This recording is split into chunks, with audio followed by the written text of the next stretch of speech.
Video, we're going to talk about subcutaneous injections or sub-Q injections. That's an injection where you're giving your dog or cat medication under the skin, between the skin layer and the muscle layer. Cats can be a little bit easier to do this on actually because they have a lot of extra skin. You can see this skin here when you lift it up away from the body. You've got a lot of space, way more than we have. And that makes it a little bit easier to administer these kinds of medications kind of up in the shoulder blade area. If you tried to do that back here, for example, you're left with a lot less space. Plus I find it's a bit more uncomfortable back here. So when we talk about giving subcutaneous injections of medications, we're often talking about doing it kind of in this shoulder blade area or even up on the neck, anywhere where you can find extra skin like this. Different breeds of dogs will have slightly different anatomy that's going to make the exact location differ. Cats anywhere in this range usually ends up working really well. Technique for giving injections will be to use these three fingers, your middle finger, first finger, and thumb, to kind of pinch, because what you're doing is you're making a tent. You have kind of the peak of the tent here. Can you see the peak of the tent up here? And you've got kind of the door of the tent here. And that means when you aim to be parallel with the body with your needle and you poke in through that door of the tent, you're kind of poking into this peak here. It gives you a little bit more room so that you don't end up, if you just grabbed with kind of these fingers like this and poked in like this, you may run the risk of actually going through and then through the other side, giving all of your medication in the hair instead of under the skin. So, to draw up medications, you're gonna take your vial, depending on what you have, it's gonna come like this with a little plastic cap. When you first open it, you're gonna just pop that little plastic cap off, and in that under that plastic cap, you're gonna have a rubber gasket. That rubber gasket is meant to be pierced multiple times. When you pierce it and draw up your medications, you're gonna then hold your vial upside down so that all the liquid of the vial is towards that gasket. Don't go anywhere, Holly. And then you're gonna use negative pressure on your plunger and your syringe to draw up more than you need. Squirt the rest back up. So an example would be, we're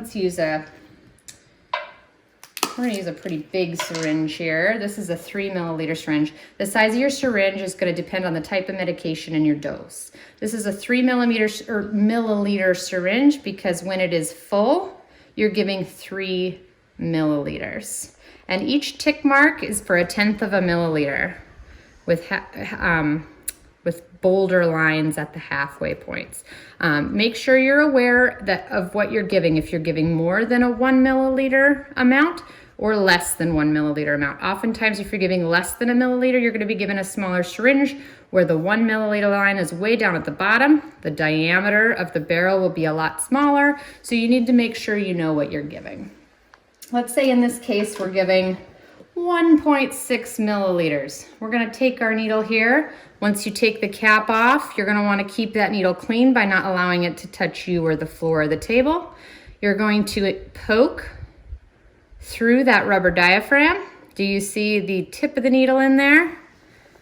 You'll wanna make sure that tip is below the line of the liquid. So if you stick it all the way in and you don't have much in there, you're not gonna be able to draw up enough. So make sure you only have the tip in there, and then using your middle finger, or whatever seems comfortable, pull back on the plunger so that you draw out medication. In this case, I'm gonna draw out way more than we need, and then push in carefully and controlled until my plunger, do you see that line of the plunger, gets to the 1.6 mark, and then pull it out. And I like to then recap to give myself time to evaluate the dose that I've done. So in this case, your plunger is going to have 2 contact points. You're going to look at this, the upper contact point. Most plungers also have a cone. ignore the point of the cone. You want the contact point with the edge to be at your dose line. In this case, it's 1.6, and this would be our dose. Insulin works just slightly differently. You're gonna have different types of syringes for insulin.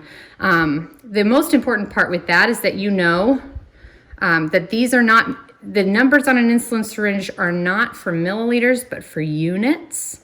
And that some insulin is rated for a U100 syringe. That tiny little writing there says U100. That means it's graduated to U100 insulin. Or insulin syringes can come as a U40, but those syringes are only compatible with insulin that is rated U100 or U40. So make sure you're using the right syringe for the right insulin. And insulin syringes will come looking like this with a little cap over the plunger. Remove that cap to expose the plunger. Same idea. You're gonna take your vial of insulin. Insulin's often pretty, unstable. You're not gonna wanna shake your insulin before you give it. You're gonna wanna roll it to mix it. So you roll it between your hands gently this way. And then you're gonna go ahead and tip it upside down, same idea. Now take your cap off, and insulin syringes, the nice part about them too, is the needles are very small. But that also means they're very fragile. So again, stick the needle through that rubber stopper, and you're gonna withdraw more medication than you need. In this case, let's say we're giving 3 units. I'm gonna go tick, tick. Am I at 3 now? 1, 2, 3, yeah. So I'm at 3 units. Same idea. And that's 3 units then that we're giving to our patient. To make sure that this needle stays clean, we're gonna go ahead and carefully recap it and set it aside for our patient. So let's get Holly now. Holly, come here. Come here. Come on. Let's do this. She is an unwilling patient today. Let's just go over to her in her bed. This is another way that I recommend doing it so that they're comfortable. But now you have your dose of medication, and I also like to recommend keeping a logbook. So that way you can kind of rotate the position where you're giving it each time, because it can develop scar tissue in the skin if you're injecting in the same place all the time. So let's say we're gonna do, her head is here, so we're in her left shoulder area. We're gonna tent, and I like to just, until I'm comfortable with it, practice with the cap still on. We're gonna go about parallel with the spine. Pretty low, don't wanna be poking our fingers. And in insulin syringes, the needle itself is so short, you'll go all the way in. But in other syringes, for other medications where the needle is an inch or so long, you don't necessarily need to poke it all the way in. You just need the bevel of the needle to be through the skin. Then the idea is gonna be, you're gonna wanna pull back on your plunger a bit once you're in. And that's gonna tell you if you have any blood in here, which would mean you're in a blood vessel. And we wanna be underneath the skin in between blood vessels, not in a blood vessel. So if you see blood on a pullback, then you're gonna wanna pull out and try again. So in this case, we'll then take our cap off, lift up the skin, get ready, and once we're pretty close to the skin, you're gonna just kind of commit to the poke. If you go in a little bit too gingerly, they'll notice it a little bit more. So once we're in, we pull back on the plunger, we don't see any blood, then we use our middle finger to then compress the plunger all the way and then pull out. And I usually pinch just a little bit at that site where the needle was. Did you notice that? Just to make sure that I'm not feeling any liquid in the hair. Because if you're feeling any liquid in the hair, then the medication didn't get all in under the skin. If that happens, forget this dose, try again next time, because we're never quite sure if they got partial dose or not, and it is not worth redosing, especially in cases of insulin, because insulin overdoses are one of the #1 severe complication of a diabetic patient.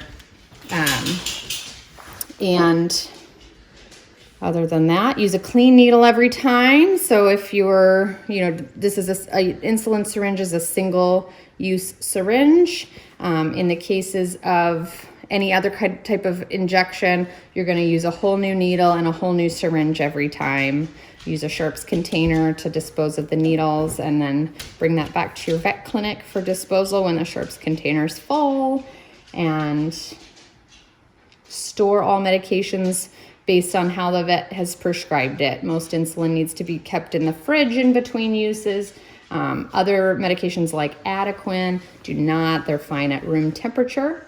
And if you have questions about your dose, how to read your syringe, if the syringe you've been sent home with looks different than the one before, always reach out, ask about it, make sure that you feel comfortable reading the syringe before you go ahead and give your dose. And hopefully this video helped and you feel comfortable enough to help your pet at home this way.